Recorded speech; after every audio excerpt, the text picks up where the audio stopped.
It is a foggy morning in the kingdom of Bunjie, the 60-yard backyard. A little bit of fog out there. A perfect morning to make this video for Crossbow Appreciation Month. Now, I've been talking about choosing a new crossbow. We talked about how you can make a list. We talked about my list. And now I'm going to share with you one thing that I think people don't talk about enough that we need to take into account when we choose a new crossbow. Basically, that is, you can't go shoot a crossbow.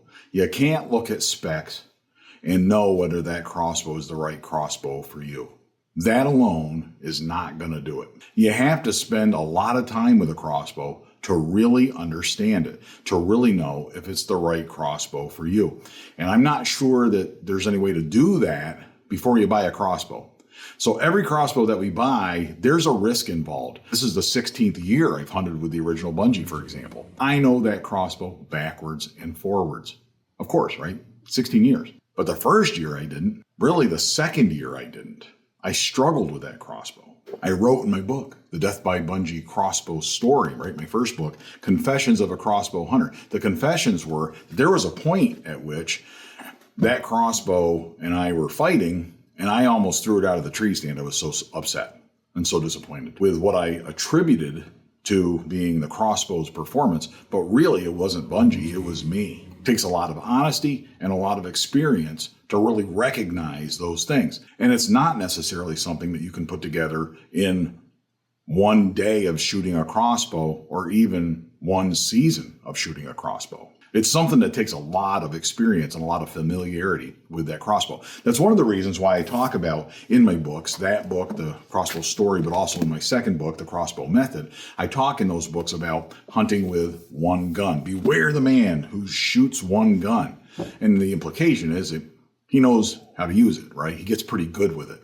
And that's kind of the way I look at crossbows. To me, the more experience you have with one crossbow, the better you're going to be with that crossbow. I know what a crossbow can do and what it can't do with that crossbow, especially because I've been out there and I've done it. When I started hunting with the SWAT X1s, my mind shifted to the ability of what that crossbow could accomplish.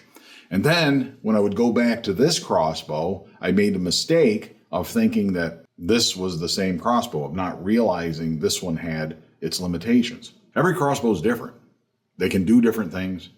And I'm talking about the energy that they produce, but I'm also talking about how that energy is produced, the size of the crossbow, the fit and feel, and how you can maneuver it in a tree stand, how you can film with that crossbow. It's different for every crossbow. They take up different amounts of space, and there really is a value to picking one gun and getting really, really good with that one gun. Every time I switch, it's a problem. Okay, it's something comes up. It might be not a big deal, and it might not affect the outcome of the hunt, but it's still something you got to consider, right? You really can't look at a catalog and say, oh, that's the crossbow for me, and look at those specs. It's a good start. It's a good start. That's why we make the list. You can't really just go to the store after you've selected a couple models to try and see which one fits you the best and say that that's the best crossbow for you. It's a good start. It's another important thing to do because it's eliminating a lot of other possibilities for you and whittling it down. But the reality is, until you've spent like a season or 2 seasons or more with that crossbow, you really can't know for sure everything about that crossbow. You won't have encountered every little wrinkle and overcome all of those challenges with that crossbow until you spend a bunch of time with it. Pick a crossbow, go through these different steps that we're talking about here. Pick a crossbow that's best for you. Go to the shop, try it out, make sure it's going to work for you.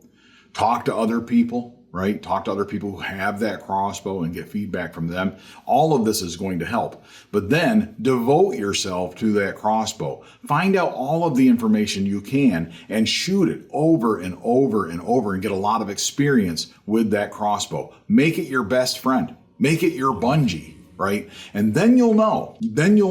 If that's the right crossbow for you. You'll know so much about that crossbow, it'll never let you down. Just like with Bunjie, I say this over and over. Bunjie does not let me down.